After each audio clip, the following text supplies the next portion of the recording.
What's up, everybody? Getting into this episode of Days of Our Lives, listen, can Brady get any more thirstier than his ass already is? Because that don't make no sense.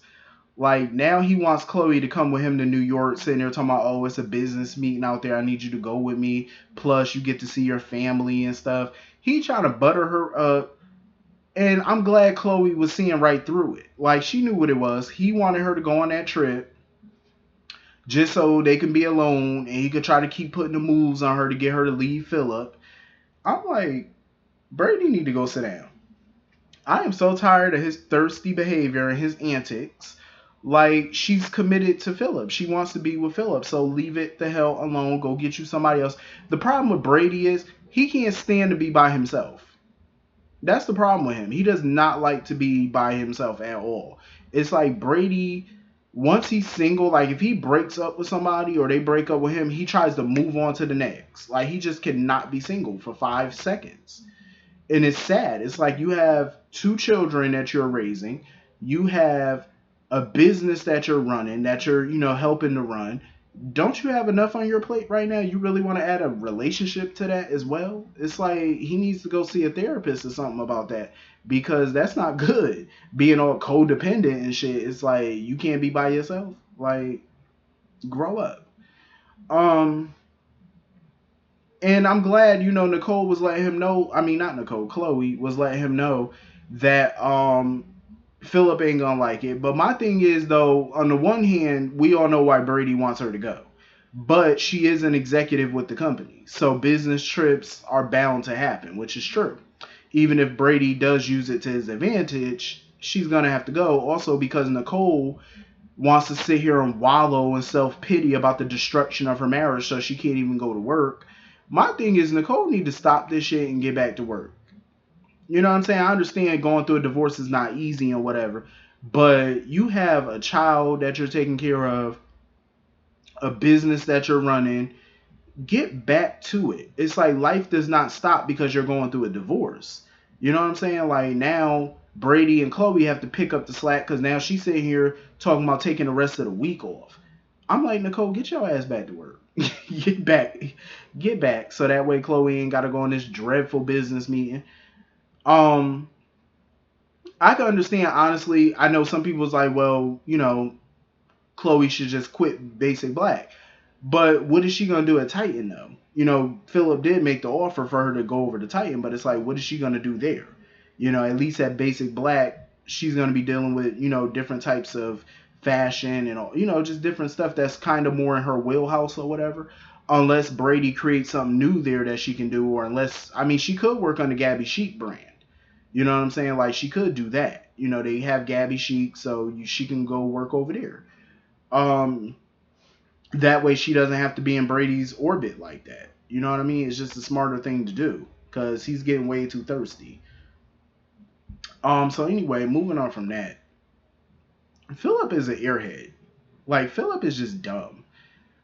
Gabi is sitting in bed tracking every little move that he makes. Like she's sitting right there watching his ass.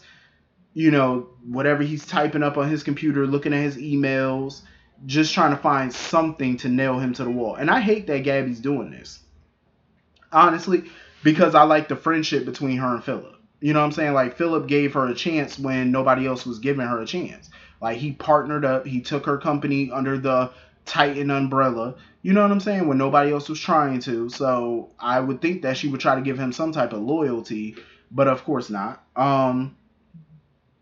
But Philip is acting way too stupid. Like he's acting way too dumb. Kate came to Philip and basically told him not to trust Gabi and Jake. That he should not hire Jake. Like they're trying to, take him down, and he doesn't see it. He's like, no, I don't think they're not doing that. He talking about something. Oh, I'm using them to my advantage. How Philip? How are you using Gabi to your advantage? What, Gabi Chic and the money that is bringing in? That's what you're doing. It's like, open up your eyes. They're trying to play you, and Kate keeps warning him about that. It's like, bro, you're being played.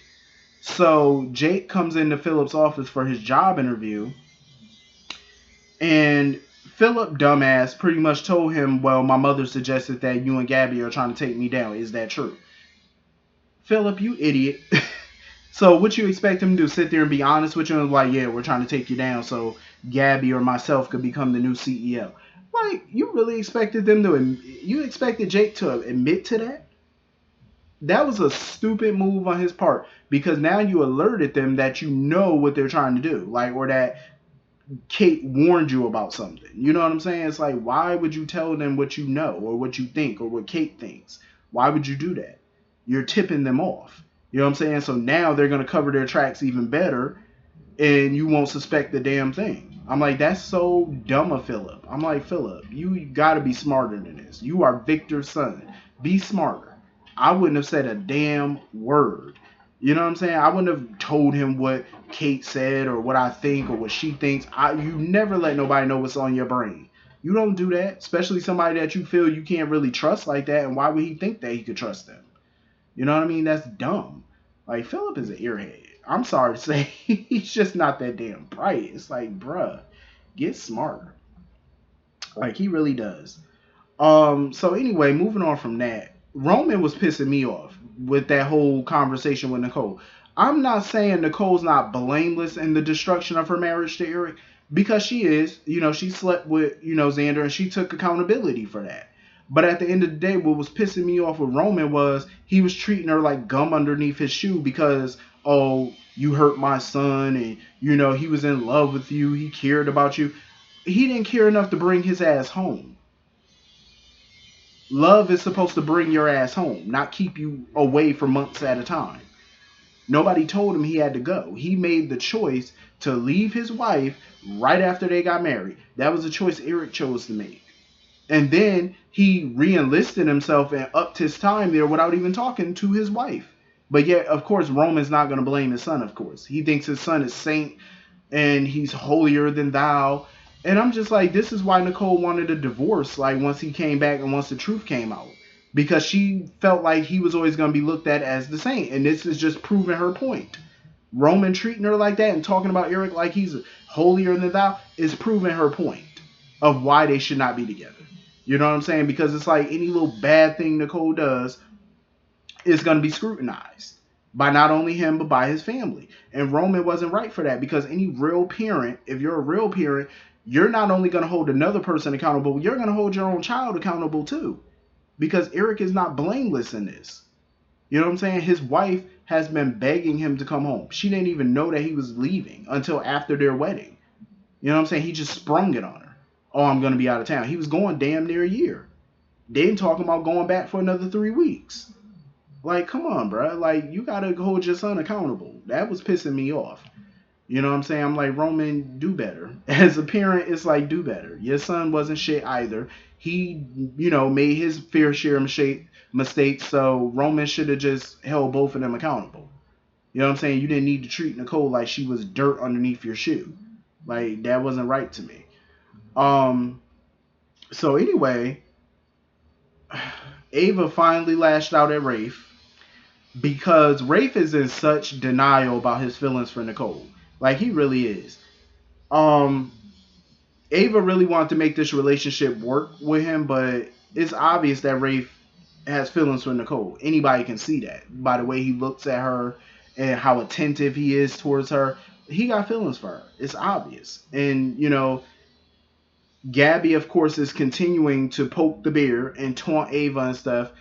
Um, and Rafe, I felt like, was gaslighting Ava, trying to make her feel like, oh, you listen to Gabi, you let Gabi play mind games with you.